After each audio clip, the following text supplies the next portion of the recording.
ku matariki abanziriza igihe jenoside yatangiraga, abaturage banyuranye baravuga ko ubwoba bwari bwinshi biturutse ku byavugwaga mu bitangazamakuru n'abanyapolitike bari icyo gihe hano mu Rwanda, ndetse n'urugomo rwari hirya no hino mu gihugu. Mugenzi wacu Bosco Kwizera afatanyije na Jean-Aime Gisubizo hari inkuru baduteguriye. Mu minsi ibanza y'ukwezi kwa Mata 1994 mu Rwanda hari umwuka mubi ututumba ku buryo hari na benshi bafashe icyemezo cyo guhunga igihugu, nk'uko Justin Gashayija yibuka ibyo bihe. Kigali byari bibi cyane, niho nari ntuye. RTRM ibintu yavugaga nuko tutabonaga aho duhungira, bagombaga guhunga. Grenade zaraga zivuga aho utuye hose, grenade zaraga zivuga, batera mu mazu abantu bapfa. Hari amayero utarukinyura za Gitega, za Gikondo, hariya Nyenyeri.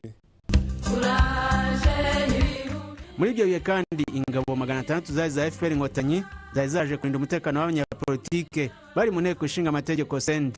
Bamwe bari barahanze amaso yarusha muri Tanzania ahabiraga ibiganiro by'amahoro byavuyemo amasezerano yari yashyizweho umukono ariko ntiyubahirizwe.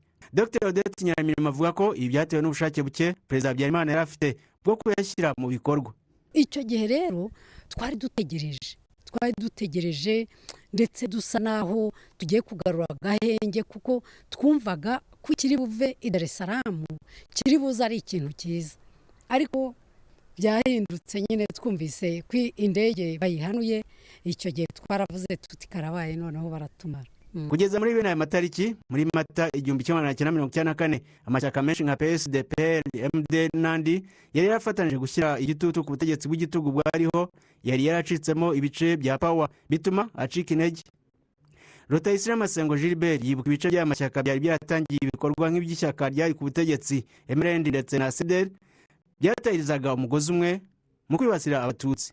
Aya mashyaka yose twari dufite ukuntu turwana naho ibitero by'intera hamwe na CDR byaramukabije, tukabisubiza inyuma tukarwana nabyo tukanabirusha intege. Ariko none icyo gihe amashyaka tumaze gutandukana n'ayo mashyaka tubona yuko batakitwitayeho nk'uko mbere bajyaga batwitaho, nyine twemeye nyine urwaje nyine twemera gupfa kuva Roseti dutangira kujya mu myobo nyine, ariko Nyagasani nyine agira asagura ari twe twebwe turimo kuvuga ibyabaye.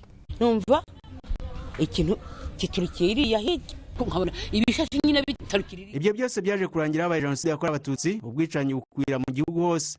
Nyuma y'umwijima w'iminsi 100 abanyarwanda bagaragaza ko ingabo z'inkotanyi zari ziyobowe na Perezida Paul Kagame zongeye kubagarurira urumuri. Nibura nubwo nabuze abanjye, ariko nishimiye kubona u Rwanda ari u Rwanda, kuko kuva nabyiruka nta gihugu nigeze numva kirengera abaturage kiri kuzageza 94. Nkaba rero nezerejwe nuko icyo gihe RPF yarwanye intambara ikomeye igafata ubutegetsi ikatugarurira ubuzima. Ubu umunyarwanda wese akaba yishimiye ku umunyarwanda.